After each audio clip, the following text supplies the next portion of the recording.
As reported ng Manila Bulletin, estimated oil price adjustment sa diesel po 9.52 pesos per liter. Matindi po. Sa gasoline naman po medyo mababa para hindi tayo masyadong nag-aalala.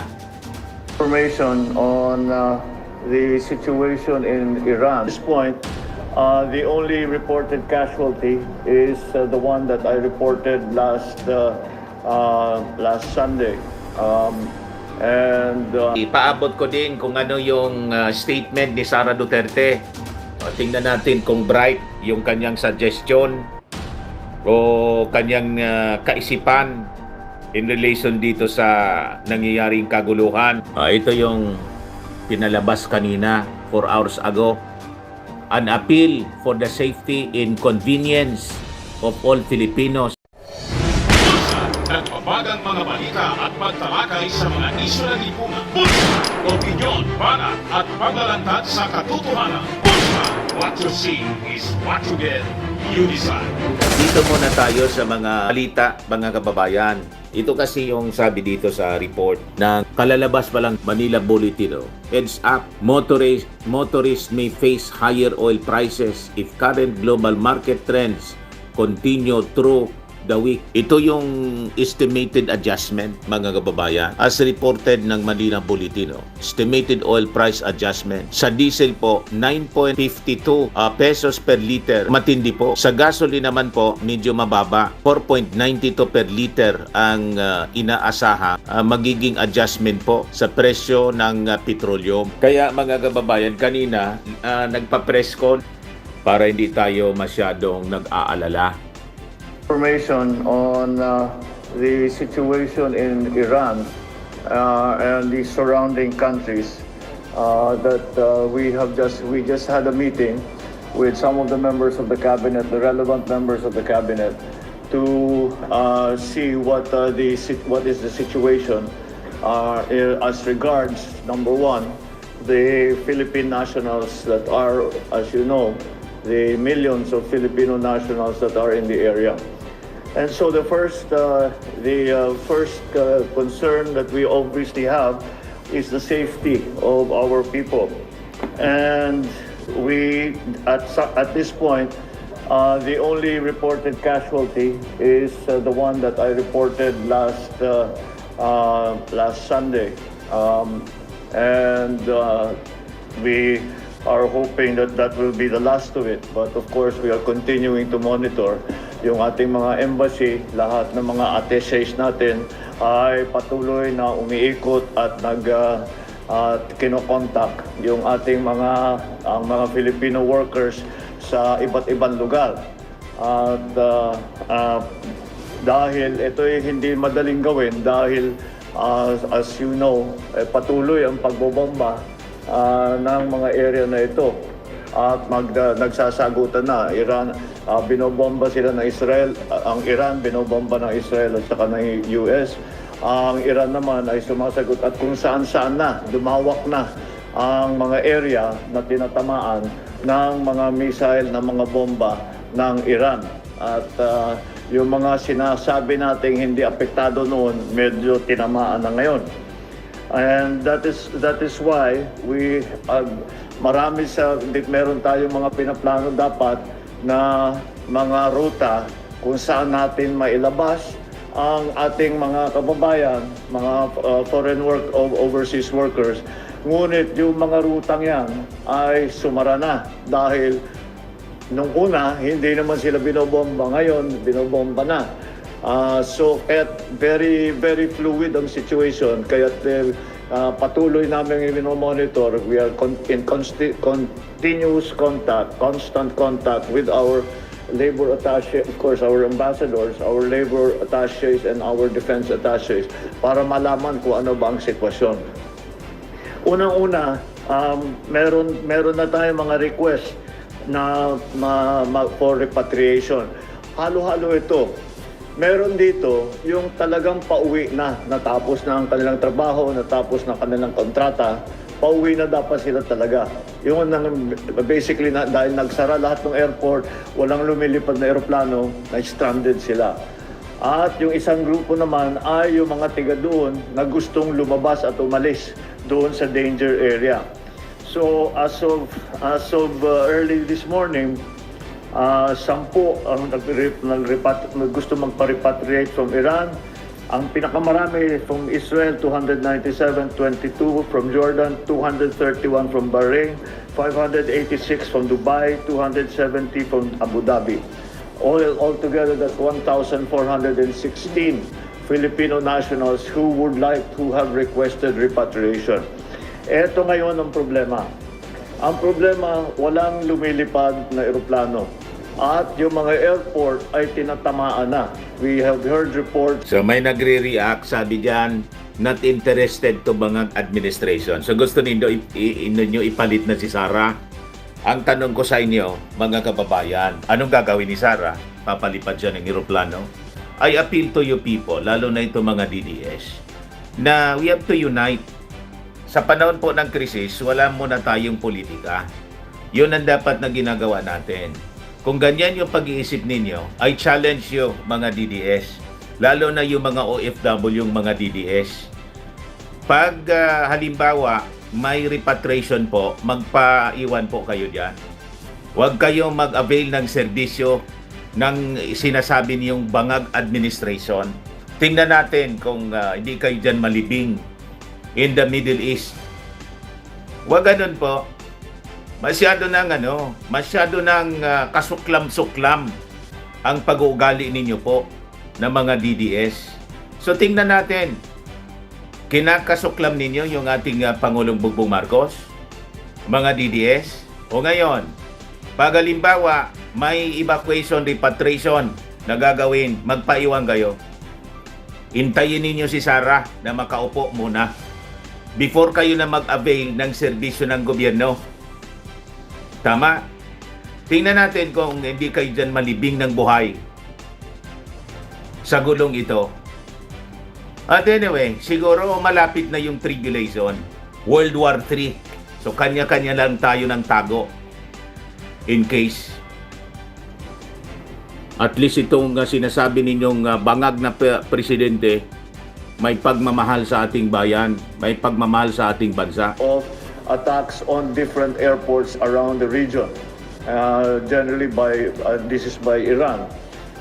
Yung mga tumulong sa Amerika at yung mga bansa na tumulong sa Amerika ay inaatake ngayon ng Iran as retaliatory strikes.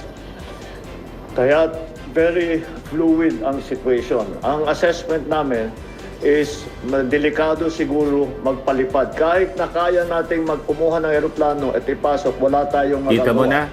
Dahil, number one, the airports are closed. There are all no-fly zones. This is a combat area.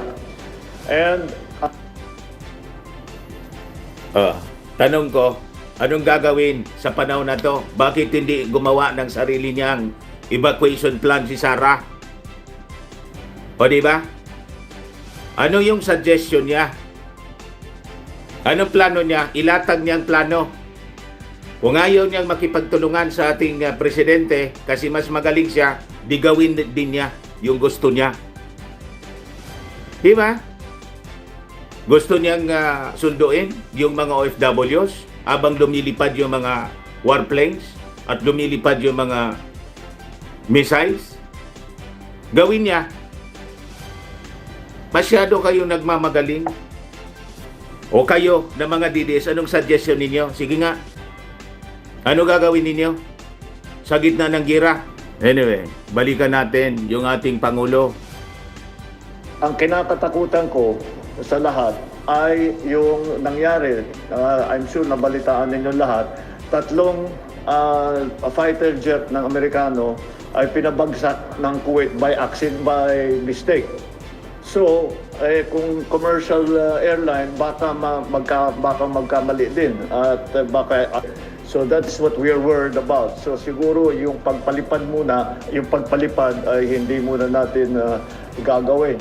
Ngayon, by land, meron mga option na nagsasabing by land. Yun din ay delikado din. Dahil kung magkaroon ng friendly fire incident, alam mo nyo, pagka may putukan, it is an active combat zone. Pag nakakita ka ng maraming sasakyan, baka bombahin yun. Correct. Because they will misidentify it as some hostile movement. Although that will be the best option that we will have as in the immediate future. Dahil nga kinakatakutan pa natin yung pagpalipad. So, ang advice na binibigay natin sa ating mga kababayan ay maghanap kayo ng safe place. Correct. At doon kayo muna at you stay there and you stay in a safe place and stay indoors and stay away from areas of danger. Sa ngayon, we have the most dangerous area for our people right now would be Israel. Dahil tuloy-tuloy ang attack sa Israel. But the situation is Israel, dahil sanay sila sa gera, marami silang mga bomb shelter na pwedeng pagtaguan. At yun ang naging advice namin sa ating mga kababayan, doon muna kayo. Para maging mas maginhawa para sa kanila, kumuha tayo ng nakipag-usap tayo sa mga iba't ibang hotel na malapit doon sa bomb shelter, na doon sila muna pumunta, doon sila muna. At pagka may air raid alarm, tumakbo muna sila sa bomb shelter. And that is the advice we have given to our nationals in Israel and also our nationals everywhere else. Na if you are in a safe place, kung malayo naman kayo, just stay put and be safe. And we will slowly try to find ways. For those who want to be repatriated, we will find ways to get you out safely. And that is the key thing here. Pinakauna nating tinitignan ay dapat ligtas sila, hindi sila magka-problema, hindi sila ma-attack dahil sa misidentification, dahil nga tuloy-tuloy ang pagbomba, the missile attacks, drone attacks, and we already have seen friendly fire incidents in the past day. So kailangan natin bantayan yon. So right now, safety first for our people, and they are in constant contact with our embassy staff, both and the families of those who are working and living in the Gulf countries. Meron silang hotline with the Department of Migrant Workers and also with the DFA para maitanong naman nila kung anong kalagayan ng kanilang mga kamag-anak. The other thing is yung contact, may telepono pa. So they can actually call and see if they are okay. And kung kailangan, kung wala silang makontak, yung mga kamag-anak nila ang magsasabi sa atin na delikado yung mga tao natin in this place, pwede niyong puntahan at dalhin ninyo sa safe place. So, in general, that is the situation right now. We are, of course, on 24/7 alert. The embassies and all our foreign posts have given the hotline numbers and all the other modes of contact. But essentially, ang advice natin sa kanila, shelter in place and follow the host government's advice. Yun ang magiging pinakamahalagang impormasyon dito, ay kung anong sabihin ng mga local authorities. Kaya mabuti naman dahil napakarami nating kababayan doon, marami tayong contact point at ibang bansa kung saan nandoon ang may OFW na Pilipino. So, ang ginagawa natin, sila ang tinatanong natin. Sila ang may pinakamagandang impormasyon na makapagsabi sa atin, safe na ilabas na ninyo na, i-evacuate nyo na yung mga tao ninyo.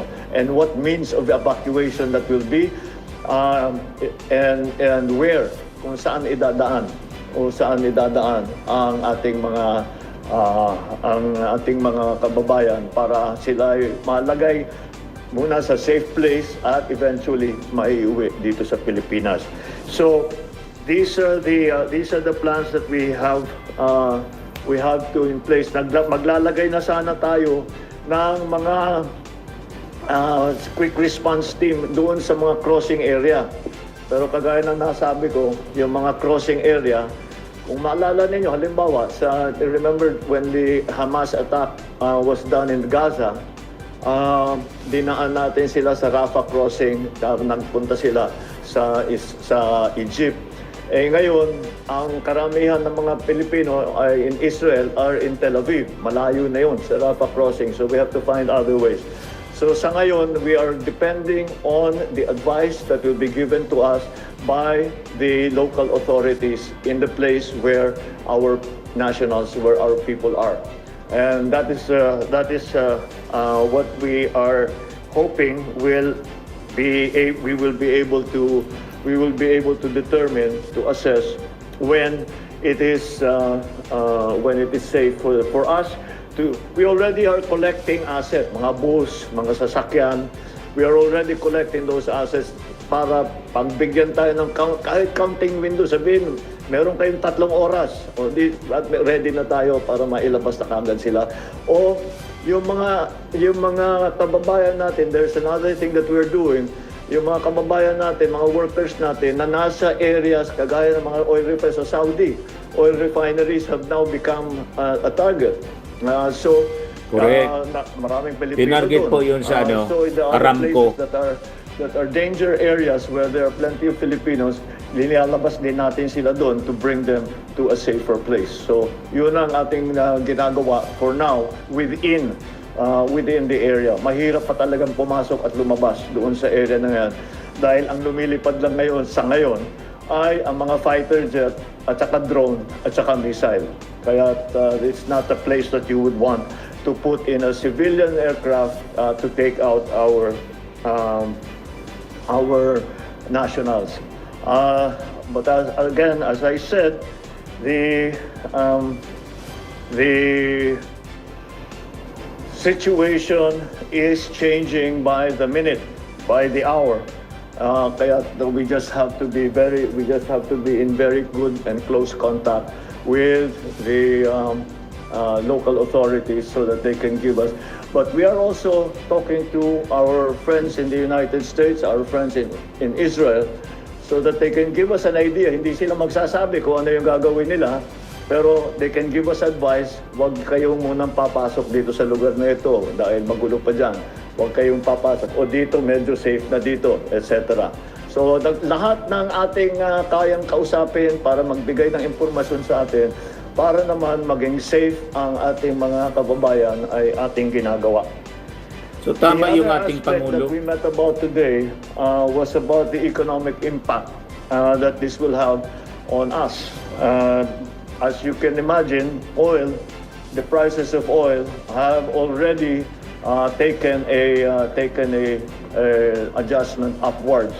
It went all the way up to 82 pesos. I'm sorry, $82 initial shock.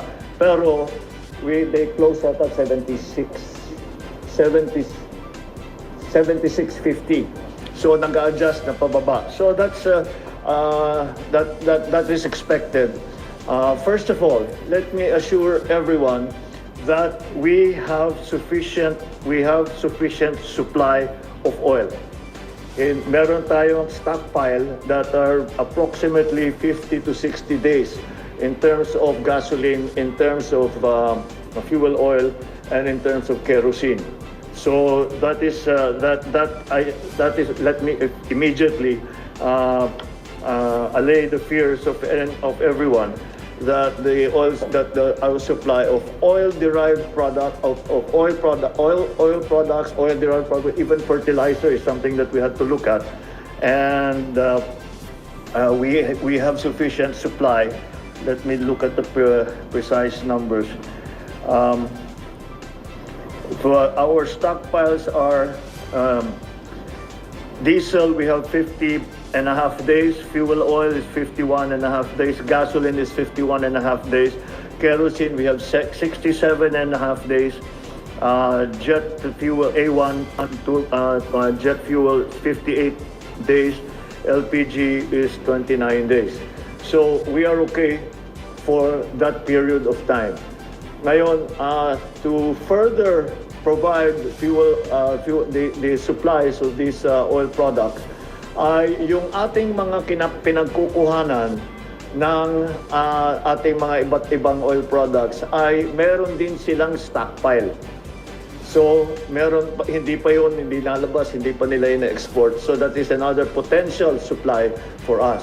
However, we must be very clear that if you are a country that is holding a stockpile of oil products, you will export as little of it as possible so that you keep your own stockpile high. And while this crisis is going on, while we do not know what is going to happen.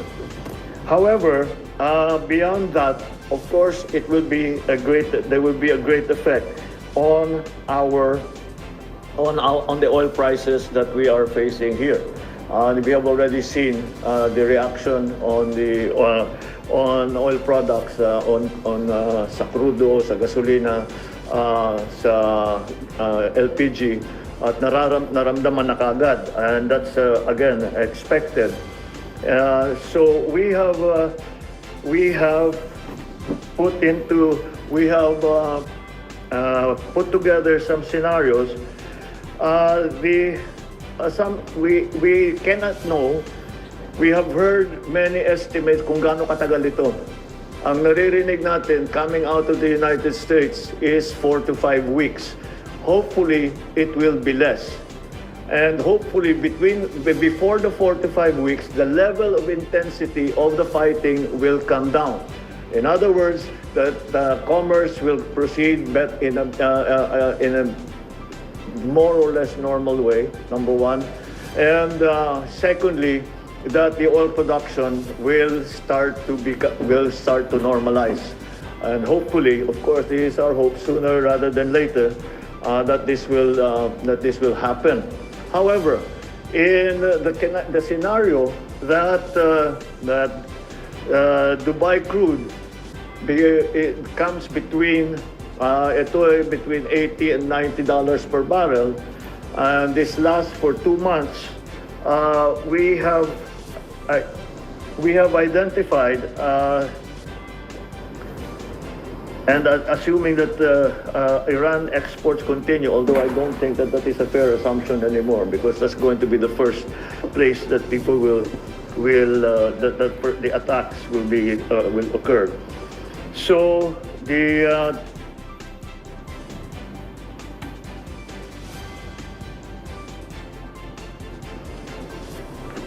the response of the government, some of the interventions that we are thinking about, is to have targeted fuel subsidies to the affected area, to the affected sectors, such as the transport sector, the agri sector. The agri sector comes into play because fertilizer is a petroleum derivative that comes from the oil, and for fisher folk.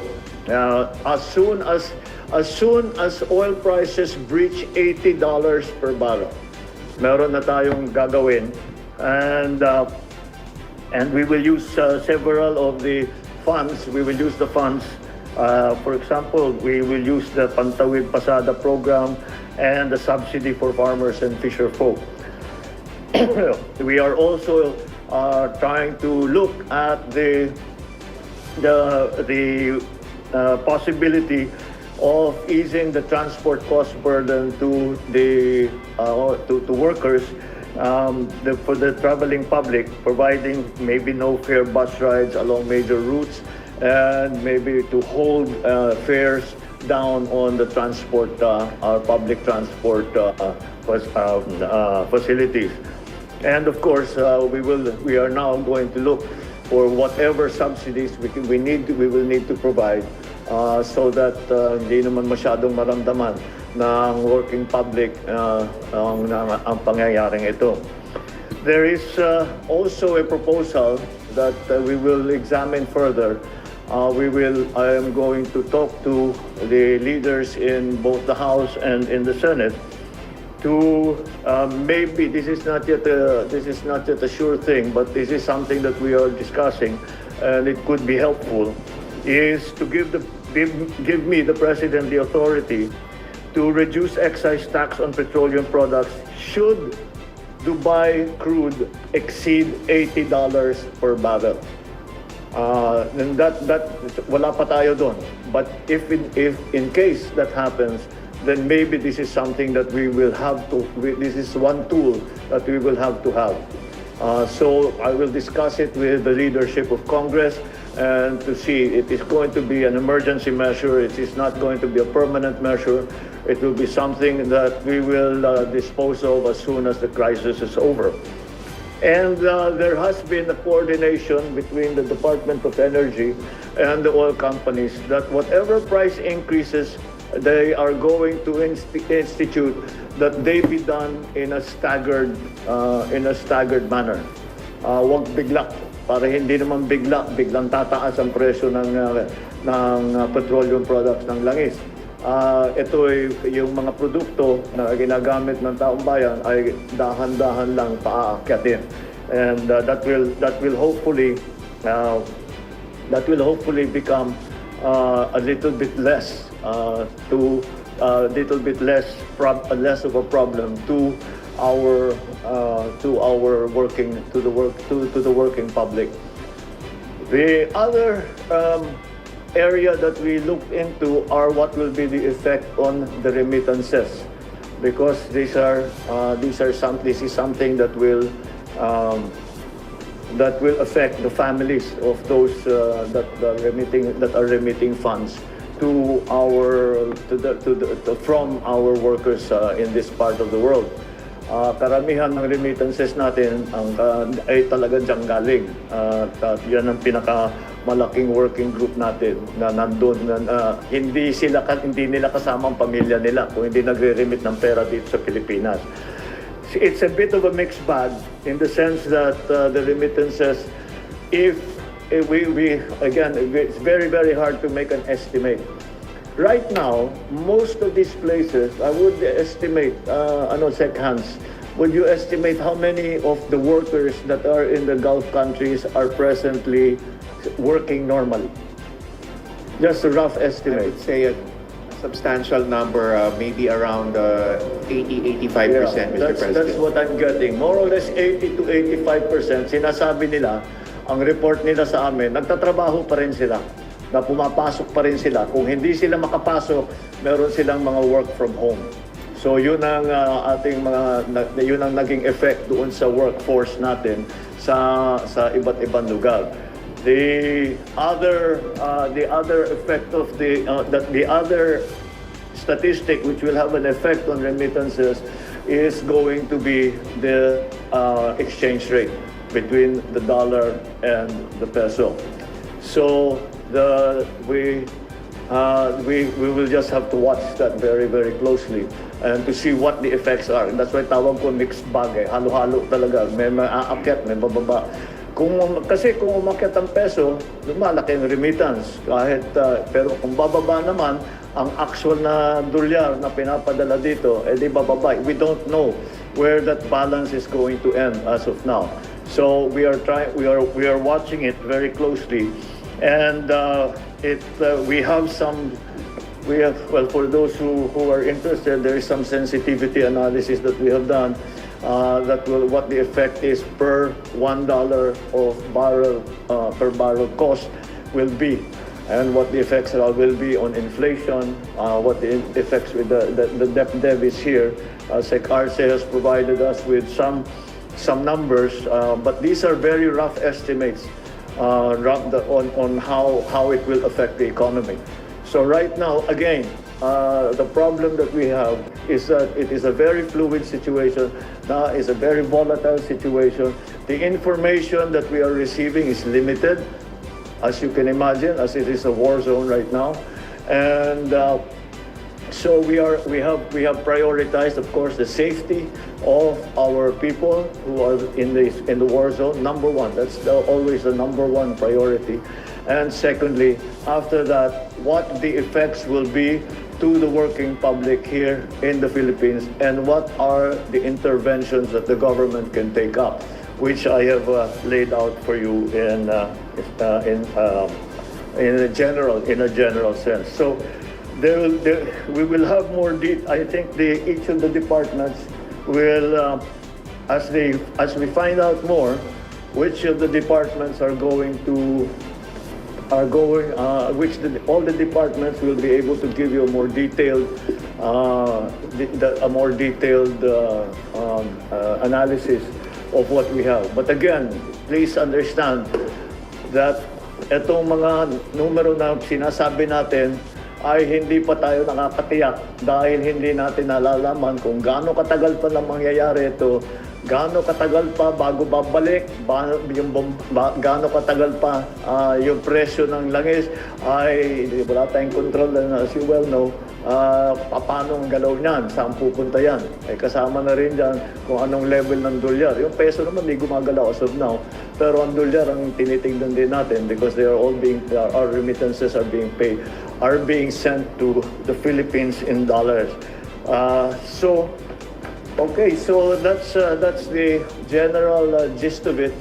I will take a few questions and then I will leave it to the department secretaries to give you whatever more detailed information that they can. Again, please understand that we cannot give you detailed information, very detailed information, not because we do not want to, but because we do not have it. And we cannot, ayaw namin manghula o mag-speculate tapos mag-react ng mga tao na may gagawin na sasabihin, no, it is worse than we thought, it is better than we thought. Mahirap magbigay ng mga speculative na especially the numbers. So wag na muna natin pag-usapan yung mga numero at kung gaano katagal ito, but we have again, we are planning, so meron tayong best case scenario, meron tayong worst case scenario. Nakaplano tayo paano natin tulungan ang ating mga kababayan na nasa abroad, lalo na sa mga Gulf countries, paano sila maging ligtas, maging safe, paano sila mailabas kapag may pagkakataon na, at kung ano yung epekto dito sa ekonomiya natin, at kung alin ang mga sektor ang tatamaan, at kung anong maaring gawin ng pamahalaan para tulungan sila na hindi masyadong maramdaman itong mga pagbabago sa presyo ng langis at sa pag-adjust ng presyo ng langis up or down. Hopefully, it will come down to back the normal levels that we had previous to this war. All right, so I'll take 3 questions before I. Thank you, Mr. President. We'll take 3 questions from the press corps related to the President's announcement. First question, Ivan? Rahi. Good morning, sir. Rafi Aying from the Daily Tribune. Sir, are you calling for a ceasefire, just like any other leaders in the globe? I will call for a ceasefire. Are you requesting for a ceasefire at least? It's not. We are not a party to any of this. Of course, we want the fighting to stop, but it's not the Philippines is not going to call for a ceasefire. The only people who can call for a ceasefire are those who are involved. We are only involved tangentially, if you want to call it that, because of our people who are there. So we have expressed support for the countries that have come under attack, and we have made our feelings known that we hope that this crisis ends as quickly as possible, and we are asking, of course, for the continued assistance for the safety of our people. But let me do it now, if it will help. Let's hope that there is a ceasefire, and we, the Philippines, ask all parties to show restraint and to bring this to a close as quickly as possible. Thank you, Mr. President. The next question from Ivan, GMA7. Mr. President, with the expected oil price hikes in the coming weeks and disruption in the global supply chain, I think it's also a fair assumption na tataas din po ang presyo ng ibang mga consumer goods. Are there certain goods that we are bracing for, and what interventions are in place? Well, it all depends on how long this lasts. Kasi kung matagal ito, doon mararamdaman. It takes a little while for these price shocks to go through the system bago maramdaman yung daily consumers na maramdaman nila sa presyo ng mga iba't ibang produkto. But because there will be, siyempre magkakaroon ng effect yan pero yung mga halimbawa, the only place where the transport has been disrupted is really in that area. So even if you think about it, yung mga barko na parating na rito papunta mag-deliver ng mga goods, they are still traveling towards here. So that's why I'm saying it will take time for any of the effects of the oil price shocks to work through the system. And of course, the prayer that we have is that before they work their way through the system, matapos na ito. So that hindi na masyadong naramdaman ng taong bayan. Thank you, Mr. President. The last question will come from Ann Soberano from Radio Bongo. Mr. President, good morning po.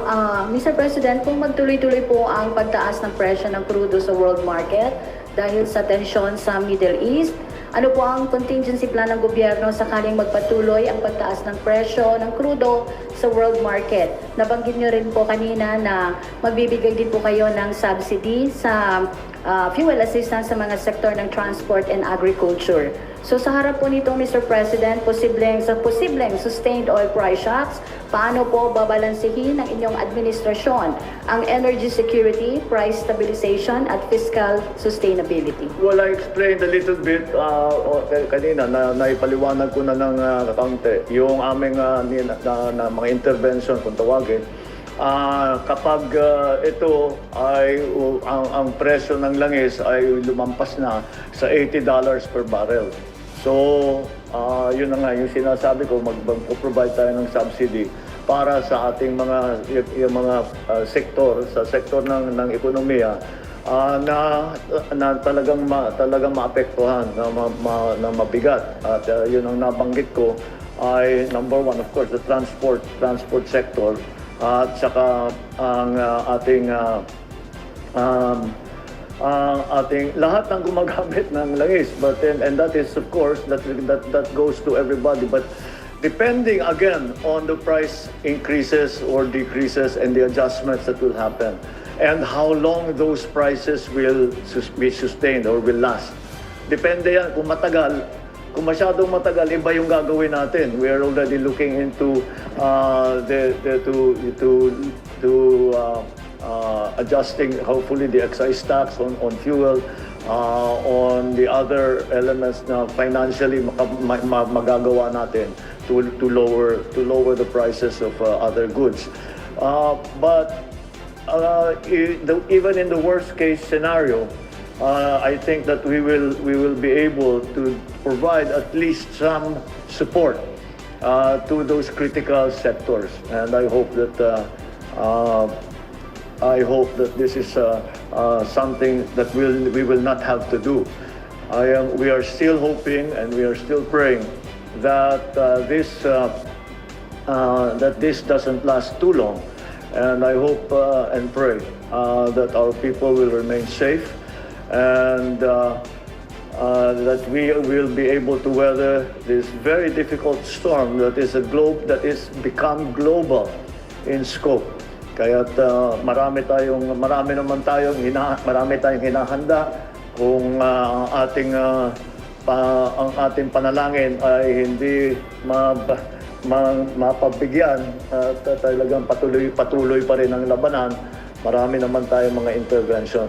The other thing that I missed is that we have given instruction and to all government offices to find ways to be more to save on energy.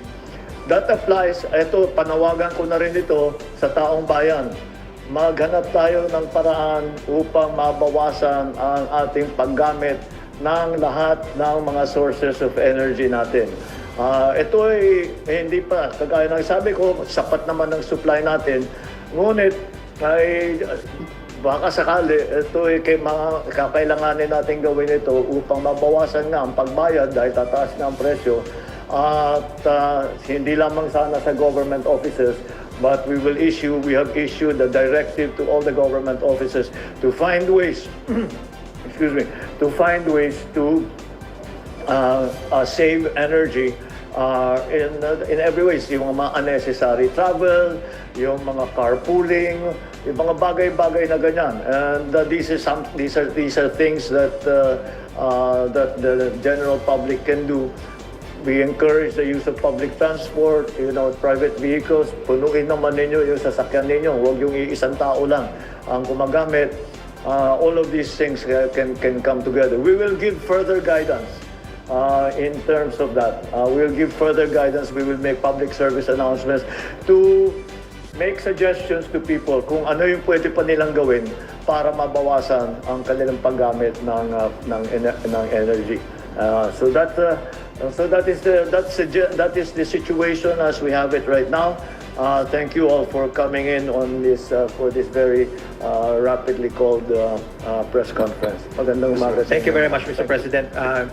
Malacanang press call. Thank you very much. That concludes our press conference this morning. Thank you. So yun mga kababayan, yung press con, ni-replay na natin in full para yung hindi nakapanood kanina sa RTVM, mapanood ninyo dito sa ating channel bilang parte ng ating public service sa ating mga kababayan all throughout the world. Para baka sabihin na naman walang ginagawa yung ating Pangulong Bongbong Marcos kasi bangag niwi, adik.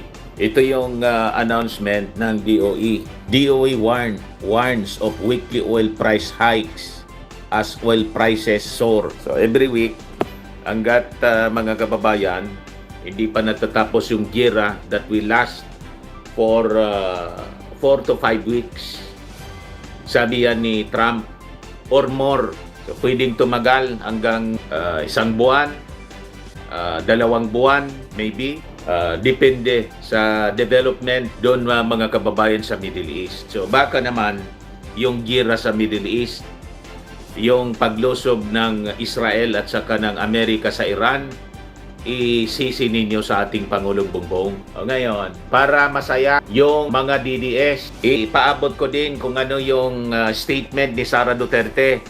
Tingnan natin kung bright yung kanyang suggestion o kanyang kaisipan in relation dito sa nangyayaring kaguluhan. Ito yung pinalabas kanina 4 hours ago.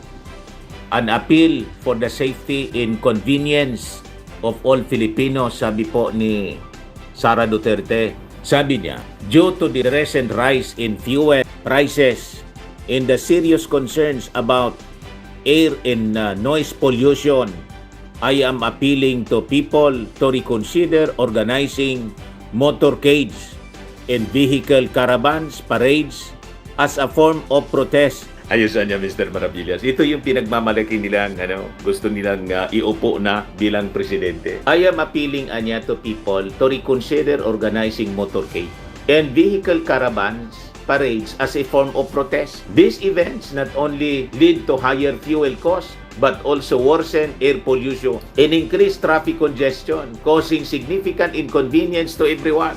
While I fully understand that the desire to gather and express anger against the administration or show support to former President Rodrigo Duterte, it is however more important to be mindful of how these activities impact others and the environment. I encourage exploring alternative ways to come together that are less disruptive and more sustainable, since we have a long way to go in making the world listen to the failures of government administration in the Philippines. At the same time, we must confront the crisis of loss of jobs of OFWs coming home as well as the sharp increase in the cost of food and other essential commodities. I call all local government units to permanently ban motorcades and vehicle caravans, parade, whether for celebrations, festival, or political intent. Let us do our part to keep our roads in our country safer, cleaner, and more efficient for everyone. Thank you. Sara C. Duterte, Vice President of the Philippines, March 3, 2025. Yan ang kanyang mensahe in the midst of the crisis. Mga kababayan na ating kinakaharap, yan lang ba ang alam niyang intervensyon? Tigilan daw muna yung caravans, motorcades, para daw makatulong sa pag-decongest sa kalsada at makatulong sa pagbawas ng air pollution at noise pollution. Langya talaga mga kababayan. Tapos nagmamagaling kayo mga DDS. Ito yung challenge natin. O mag-post na kayo mga DDS. Ano yung suggestion ninyo? Ano yung mga bright ideas ninyo na mas bright kaysa sa ating Pangulong Bongbong na sabi ninyo, bangag adik? Yan ang ating challenge.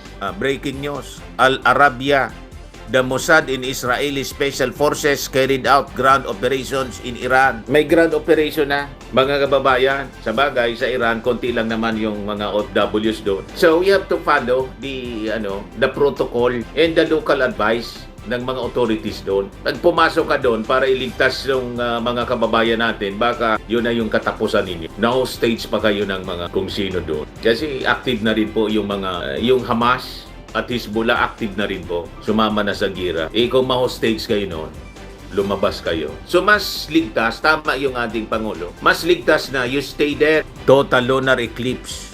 There will be signs in the sun, in the moon, in stars. Sabi sa Word of God. Report ito ng GMA News. Ilang oras na lang, eclipse na. Moonrise, partially dim, 5:58 p.m. 7:04 p.m. total eclipse na pala. Mamaya, moon starts turning red, 7:34 maximum eclipse. 8:03 p.m. total eclipse ends. Moon dims from being red. 9:17 p.m. partial eclipse ends. Partially dim. 10:25 p.m. eclipse ends. Return to regular brightness ng buwan. Blood moon, sabi dito, there will be wars and rumors of wars. 3 blood moons in the signs of the times. Ang nakakaintindi lang nito yung mga believers. Yung mga hindi believers, hindi ninyo ito maintindihan kasi unbeliever kayo. Wars and rumors of wars. Iran, 3 blood moons in the signs of the times. Sabi dito sa report ng CBS. Basahin ko po sa inyo. When you look at what's been happening in the Middle East the past few years, it's hard to ignore the fact that these are momentous times we're living in. Now, the US-Israel war against Iran's nuclear death cult regime has taken it to a whole new level. In Matthew 24, verse 6, mababasa natin ang ganito. Jesus gave us a heads up about understanding signs of the times. He said, you will hear of wars and rumors of wars, but see to it that you are not alarmed. Such things must happen, but the end is still to come. Naintindihan ninyo? Mga DDS, siyempre, kayo mga DDS, di man ninyo ito maintindihan kasi iba man yung kulto ninyo. Ipaliwanag ko ng konti. Baka lang, maintindihan ninyo kahit konti man lang. Sabi ng ating Panginoong Hesus Kristo, kung naniniwala kayo, kung hindi, problema na ninyo yan. Dapat daw tumingala tayo, heads up, understanding the signs, mga tanda. Trump to ABC News on Ayatollah Khamenei. I got him before he got me. They tried twice. Well, I got him first. Yung assassination attempt, mga kababayan, kay Trump, hindi pinaintulot ng Diyos. Kasi may mission si Trump para durugin ang Iranian regime. Bakit? This is part of the prophecy na dapat mangyari. Yan sabi. Napakalinaw, mga kababayan. Such things must come, must happen. But the end is still to come. Hindi pa pala katapusan. Kaya relax lang tayo. Just relax. Hindi pa man katapusan. Bigay ko sa inyo yung statement ni Hegseth. Yan, sabi niya. The hardest hits are yet to come from the US military. The next phase will be even more punishing on Iran than it is right now. The world will be safer place when we are done with this operation. So hindi sila titigil hanggat hindi nila na-achieve yung kanilang objective. Kasi sa paniwala ng Amerika at Israel, magiging safer place ang mundo kung wala ito terrorist regime ng Iran. So kahit patay na si Khamenei, nakikipaglaban pa rin yung mga alipuris niya. Kaya ang sabi dito sa balita, mga kababayan, sabi ni Trump, Iran war may last for 4 to 5 weeks but ready to go far longer. Kahit makiusap po yung ating Pangulo, kaya sabi ng ating Pangulo, we just hope niya na matapos agad ito. So hope na lang tayo. Hindi pwedeng makialam dito yung ating Pangulo. O ngayon, saan ba tayo dapat kumampi? Siyempre sa kakampi natin dati, ang kakampi natin, mutual treaty natin, yung Amerika, alangan man sa China at saka sa Russia. Di ba? O ngayon, yung mga umaasa sa China at sa Russia, asa na si Xi Jinping? Di ba nanginginig na? Hindi nila kaya. Ang armas ng Amerika, unmatched, still unmatched. At yung mga ibininta ng Russia at China sa oil deal nila, inarmasan nila yung Iran. Ano nangyari sa mga defense equipment na sinupply nila? Di ba, hindi man lang na-detect yung mga missiles ng yung pag-atake ng Israel at Amerika. Kumita lang yung China. Kaya yung mga naniniwala, takot na takot sa military might ng China, puro po peke ang armas ng China, hindi effective. Ginamit sa Pakistan, binintan yung Pakistan, ganun din. Binintan si Maduro, Venezuela. Ayun, umatake yung Amerika. Pinalusob ni Trump, binukod si Maduro. O nandun na sa Amerika. Nakaporma si Maduro. Mga nababasa ninyo na puro propaganda ng China na kaya tayong lusubin. Hindi nga niya kayang lusubin yung Taiwan na considered as province ng China. Kaya niya yung Taiwan. Hanggang ngayon, sige lang ang military exercise. Sige lang ang intimidation nila. Tulad ng ginagawa nila dito, pambubuli dito sa atin sa West Philippine Sea. Pero, lulusob yan? Hindi po. Hindi nila kaya ang Amerika. Tapos propaganda, yung mga DDS influencers tulad ni na madadamay daw tayo kasi yung mga military lulusobin niya tayo nito. Yung mga military bases dito ng Amerika. Walang military base dito. Yung EDCA sites, hindi man yan military base ng Amerika. Atin yan. Gilbert Teodoro. Walang direct threat sa seguridad ng Republika ng Pilipinas in military sense. Itong nangyayari sa Middle East sa ngayon. At hindi gagawin yan ng China unless gusto nilang maubos. I-try lang nila, ipadukot natin si Xi Jinping kay tulad kay Maduro, itulad kay Maduro si Xi Jinping. Pati si Putin. So hintayin na lang nila na lumipas yung panahon ni Putin kasi matapang. Hintayin na lang nilang lumipas yung term ni Trump. Pag siguro wala na si Trump at tumake over uli yung mga Democrats sa Amerika na kaalyado nila. Yung mga Democrats po, kaalyado nila. Ang nag-armas sa Iran po, si Barack Obama, binigyan ng 1.3 billion US dollars mga kababayan. Pinambili ng armas at saka dinevelop ng nuclear armaments nila, threatening the West, America and Israel. In the West, bukas naman po. Pinapay po Ako sa mga Sinante pulses Maravillas. in affected Bye-bye po. area. Mayan God po bless. sa paninigas ng mga kaso-kasuan.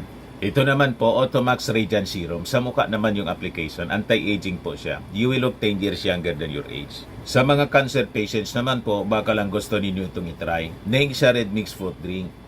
Hindi mo po siya gamot, food supplement siya. Kaya lang, gawa siya mga kababayan sa goji berry. Yung goji berry may anti-cancer properties. O ngayon, yung mga inquiries ninyo, dumiritso na lang kayo sa aming messenger sa Facebook para masagot namin agad. Ayos pa? Ayos na ayos niya, Mr. Maravilla. Sa mga naghanap po ng malinis and spacious fitness gym, pumunta lang po kayo sa aming Colossal Fitness Gym. May Grab ka rental din po kami. But anyway, ito po pala yung aming bagong product na binibenta online. I am worldwide amazing pure organic barley powdered drink mix from Australia. Negosyo to ng aking anak na architect entrepreneur Riz Maravillas. Ayan po. Kontakin na lang po ninyo siya, Riz Maravillas on Facebook. Ang mga health benefits niya, boost immunity, improves digestion, enhance energy levels, packed with antioxidants, prevent cancer. Ito naman po yung bago naming product na binibenta online. Eye Glow Serum, whitening po siya. Tingnan ninyo yung epekto sa aking anak na architect before and now. Yung mga inquiries po ninyo, dumiretso na lang kayo sa kanyang Facebook account, Riz Maravillas.